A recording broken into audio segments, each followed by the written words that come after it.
Depuis vendredi dernier, le service de soins, de suivi et de réadaptation de l'hôpital de Cosne-sur-Loire est à l'arrêt. La quasi-totalité du personnel de cette unité dédiée aux moyens séjours, soit plus d'une vingtaine de personnes, est en arrêt maladie. Suspicion ou cas avéré de Covid-19. Un foyer de contamination qui a grandi à l'intérieur de l'hôpital. Infirmière de nuit, Lydia Bachelet a elle-même contracté le virus. Ce qui veut dire que j'étais Covid positif, sans le savoir, et que j'allais dans les autres unités pour aider les patients en détresse. J'ai contaminé sûrement, moi et mes collègues, les patients, et ça a été un cercle vicieux. On l'a ramené à la maison. Moi, j'ai mon conjoint qui est contaminé par ma faute, mon mari, qui travaille aussi dans une EHPAD, donc qui est en arrêt pour ne pas contaminer son EHPAD. Et voilà, quoi, je veux dire, on ne sait pas jusqu'où ça va aller.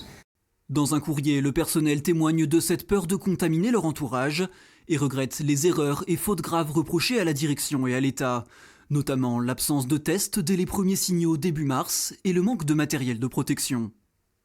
À partir du 24 mars, j'avais 3 masques pour la nuit, en 10 heures.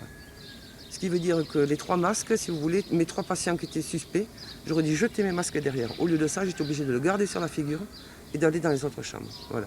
C'est du concret, ça parle de chambre en chambre, de collègue en collègue, de service en service.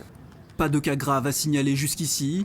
De son côté, la directrice réfute tout retard dans la prise en charge des malades. Pour elle, l'établissement a fait le maximum avec les éléments et les moyens mis à disposition par l'État et l'Agence régionale de santé.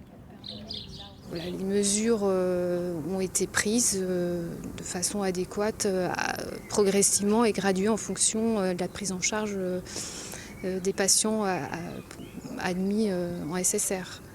Les 14 patients pris en charge dans le service ont été répartis entre le centre hospitalier de Nevers et le service de médecine générale de Cosne. Le service de soins, de suivi et de réadaptation, lui, ne devrait pas rouvrir dans les prochaines semaines et être transformé en unité Covid.